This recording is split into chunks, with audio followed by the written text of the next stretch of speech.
Buongiorno, buongiorno. Mm, Bom dia, boa tarde, boa noite, buongiorno, buonasera.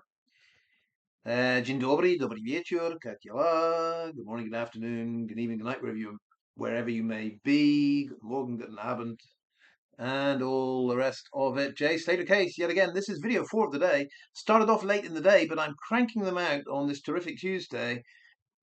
And partly because I'm not sure Wednesday and Thursday how much time I'll have, but partly because there's so much that is left hanging from what I wanted to talk about a week ago. So I'm just trying to clear through things that have been in my notebook and on my mind to do. So yeah, there's going to be comments aplenty that will be made tomorrow and the next day, I'm sure. Whenever I put out 3 or 4 videos, it just means there's a lot that I have to read through in the comments section. And I do have to read through them because otherwise there's ideas out there that I'm going to miss. And I do like to reply to some people. Especially the accident group, if they have anything to rebut, if they have anything to say I've said is not factual, or if there's I don't know, some kind of logical thinking they would like to counteract, I'm always welcome to comments, but they have to be a little bit more substantial than you're lying or, this is dribble. So I know we're reduced to that with the accident group, but I'm just saying if they have any really contentious comments that would actually substantiate the opposite of what I'm saying, go ahead and make these comments. But otherwise, yeah, Wednesday and Thursday could be a day of comments and commentaries and rebuttals and what have you. But this one, Jay Slater Case, I want to take you back to an absolutely fascinating news article that was written the day before Judge Parry sentenced the Gang of Eight. You remember, Jay was one of them, sentenced for violent disorder. And I want to read through word for word what was said because, in the fullness of time, I think a lot of us have forgotten exactly the names of those involved. There are 1 or 2 details regarding, let's just say, suspicious and criminal activity apart from the attack on Tom Hilton. And really important for this video, the mitigating circumstances that were put to the court by the lawyers defending Jay and co. That's a really important part, and we'll get to that in just a second. But if nothing else, reading through this, and I will post a link, of course, so you can read it through at your leisure. Reading through this word for word, I think, is a really good refresher course that's needed at this stage to remind ourselves of a few very, very important facts. So, without more ado, let's go to the Lancashire Telegraph, all right? And the headline is 8 to be sentenced for Rishton paper mill attack. Now, the Rishton paper mill attack was when Jay and his gangland buddies attacked Tom Hilton. Let me search for the date here. This happened on the 3rd of August 2023. So the attack was 3rd of August 2023, and I believe this sentencing of this was the next day. But yeah, 2023, way back then, 3 years ago. Just a second while I pull it up because I also want to see the name of the chief reporter. It is Amy Farnworth. Okay. Amy Farnworth wrote this. Here we go. A group of unrepentant, smiling, baby-faced teens have appeared to be sentenced for behaving like a bunch of gorillas when they attacked a teenager with golf clubs, machetes, and an axe. Remember, in the background to all this, as I interject, is that it was never made clear to us who did what exactly to Tom Hilton? Who was it that had the golf club? Who had the machete? Who had the axe? Who had the knives? Who had nothing at all? Because the case was made, Jay was just on the periphery, on the outside, looking in, doing nothing. But that was never established. And yet, as we read through this, a few things will be established, I think. Miss Farnworth goes on. Police were called to Hermitage Road, Rishton, near the old paper mill, at 9 p.m. on August 6, 2021, after Thomas Hilton, who was 17 at the time, had been chased and attacked by a large group of youths. Right, so far so good. We're all familiar with this part of the story. Following a trial in April and May, a jury came back and found the 8 teenagers, 2 of whom cannot be named for legal reasons, all guilty of violent disorder. Now, I'm going to repeat that because when you hear people saying, oh, well, Jay was just standing on the outside, he wasn't doing anything. This is a jury. Each jury member's listened attentively, gone through the witness statements. They've paid attention, I would imagine. And a jury came back and found the 8 teenagers all guilty of violent disorder. Not one of them, not Jay, no one was found not guilty. All found guilty of violent disorder. They are, let's go through the list, see if you remember these names. Danny Jacob, 18, of Blackburn Road, Great Harwood. Connor Armstrong, 19, of Christchurch Street, Accrington. James Meager, 18, of Tinkerbrook Close, Oswald Twistle. Davis Hargreaves, remember him? Davis Hargreaves, 18, of Plantation Road, Accrington. Did we ever establish if Davis Hargreaves was a Hargreaves related to Brad or not? I mean, it's a very, very common name in that area. Wouldn't surprise me if the two didn't know each other and never met, but wouldn't surprise me if they were cousins. I never really pursued that. Davis Hargreaves of Accrington. Kane Taylor, age 20, of Ripon Road, Accrington. Jay Slater, age 18, of Fountains Way, Oswald Twistle. Two boys, not twin boys, 2 boys, age 16 and 17, who cannot be named for legal reasons. All right. On an additional charge of wounding with the intent to cause grievous bodily harm, the jury was unable to reach a verdict for Jacob Armstrong and the 16 and 17-year-olds. Okay. But Jay Slater, they were able to reach a verdict on that. At a further hearing, the prosecution said it did not intend to pursue a retrial of these charges and offered no evidence, with Judge Philip Parry recording a not guilty verdict. Yeah, that's on those extra charges for Jacob and Armstrong, the 16 and 17-year-olds.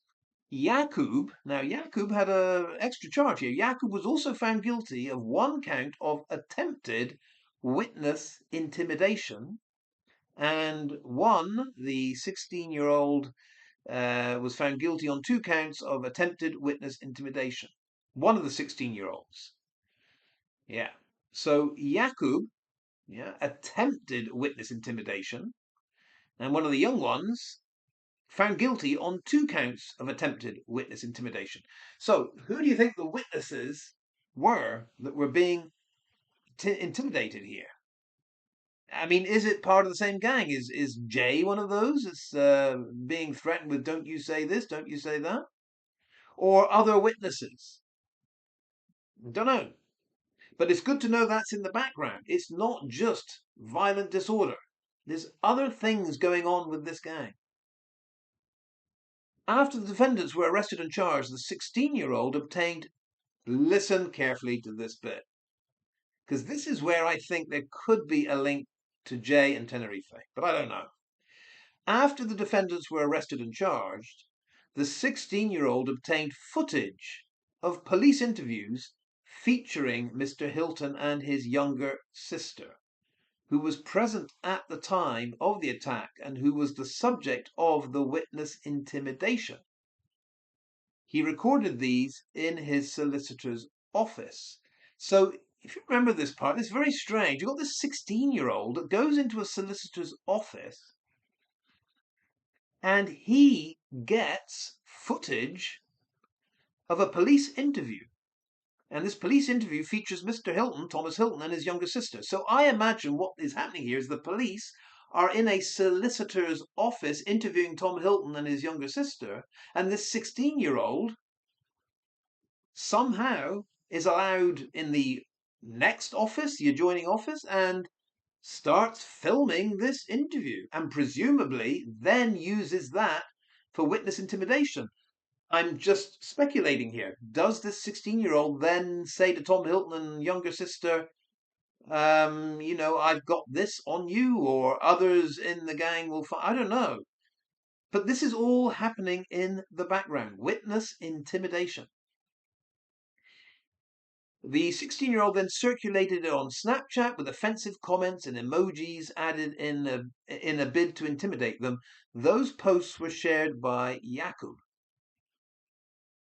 Sat in the dock to be sentenced on Thursday, August 3rd, some of the youths could be seen sniggering and laughing as prosecuting barrister Saul Brodie detailed the case to the court, with Judge Parry being forced to halt proceedings to ask why the defendants were laughing, to which they could provide no suitable answer. Now, in all fairness, it does say some of the youths, so we don't know if that includes Jay or excludes Jay.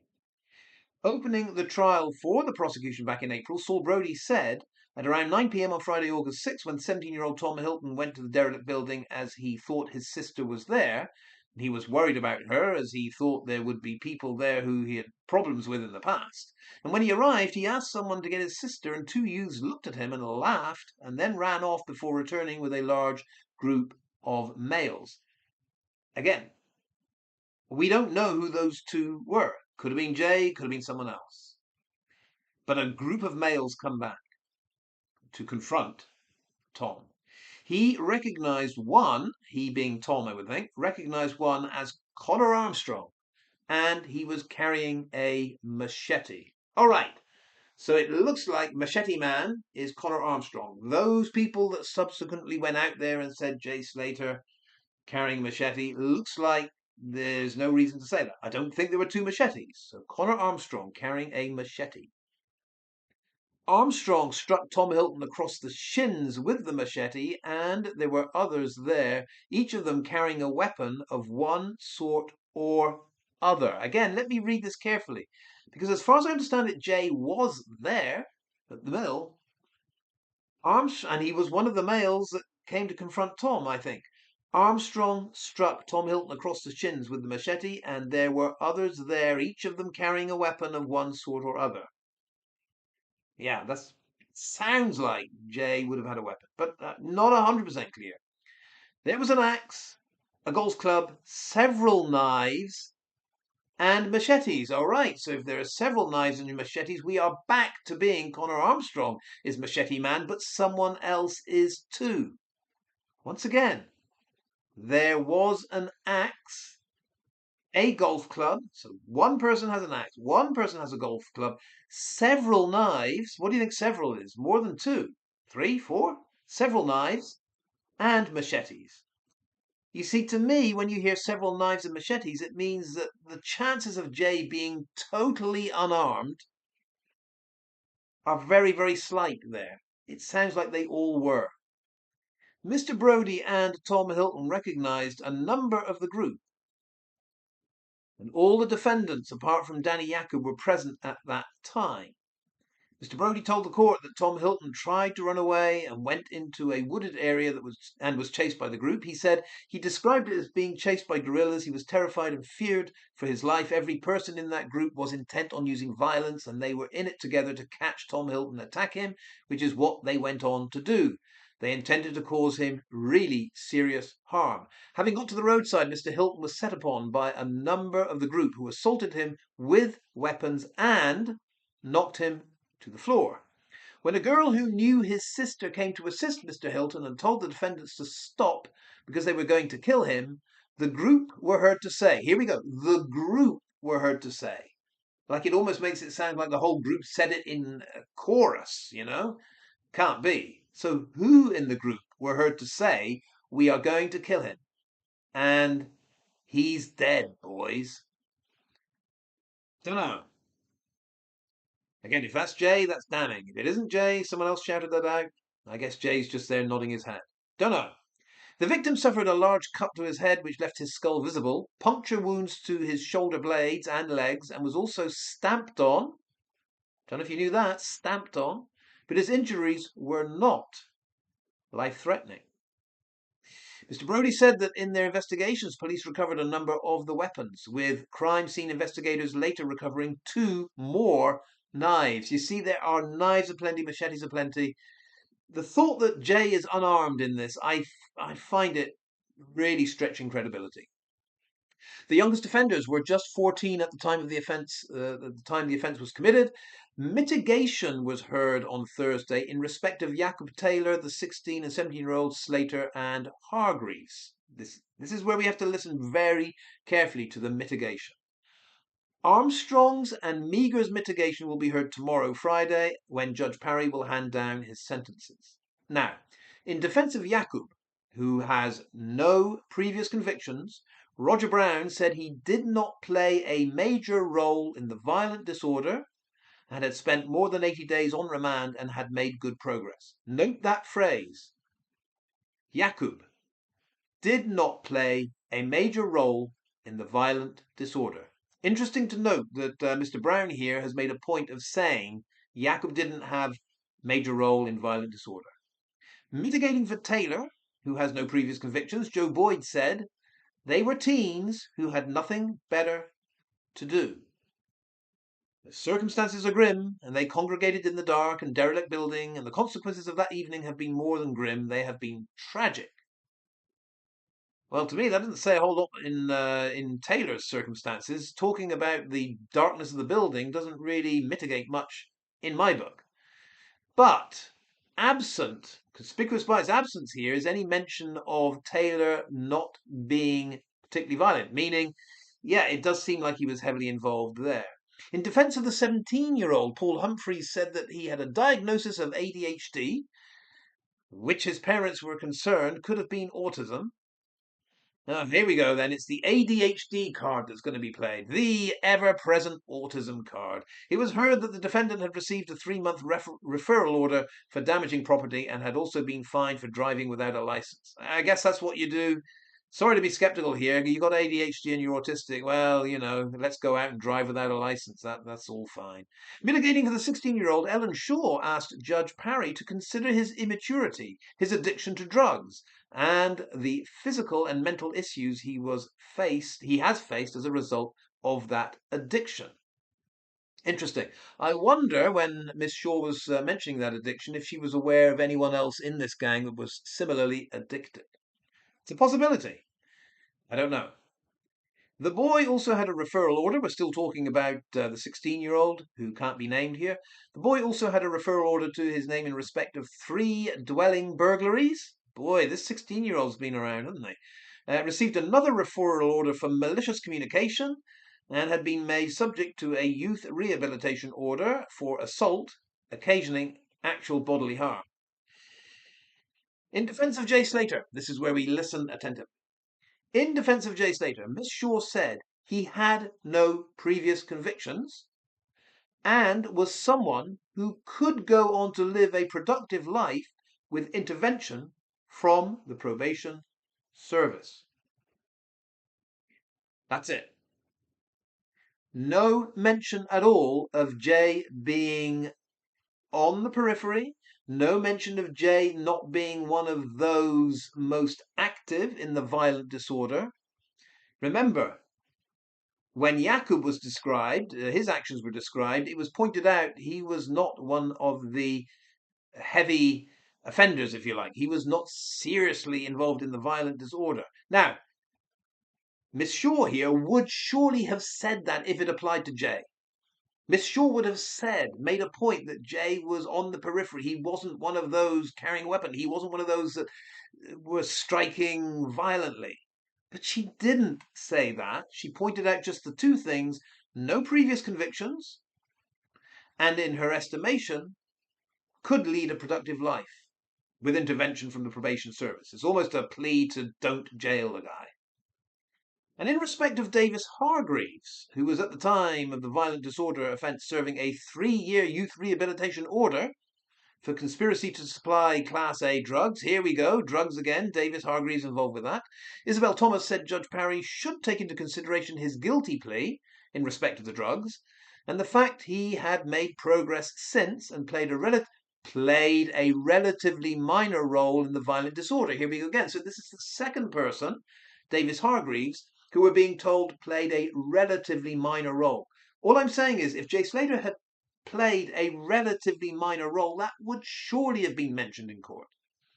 Now, during mitigation, it was heard that the boys had all refused to accept the jury's decision, and all were still extremely immature.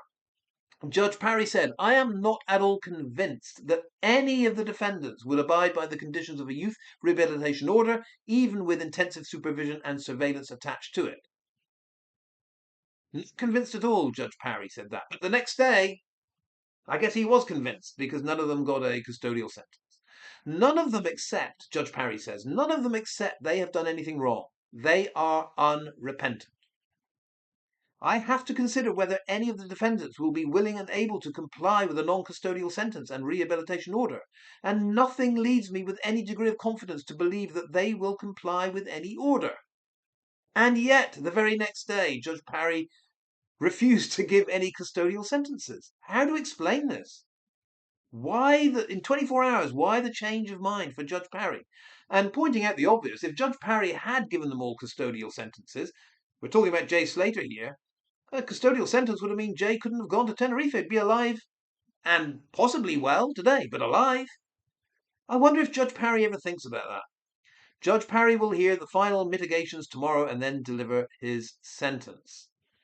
I mean, talk about how the decision of one person can affect the life or the death of those that are being sentenced. Judge Parry, of course, made the most awful decision when he thought he was doing the right thing, saying non-custodial sentence. But it seems to me, with this lot, I mean, I don't know what they've done since then, but when you read through what they had already done by the age of 16, by the age of 17, by the age of 18,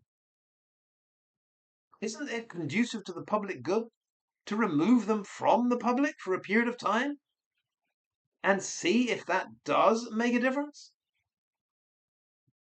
Anyway, rant over. I will post a link to it. Read it again. Read it slowly and carefully, because for all of those out there, your Debbie Duncans, your Uncle Glens, the accident group in general, if Jay was not heavily involved in the violent disorder, why did Miss Shaw, who was representing him, not say that? I think because it was pretty darn clear he was. It's the only logical conclusion. All right, more a little later on as we whack through Terrific Tuesday with a few more videos, I hope. Hasta luego, hasta más tarde, adios.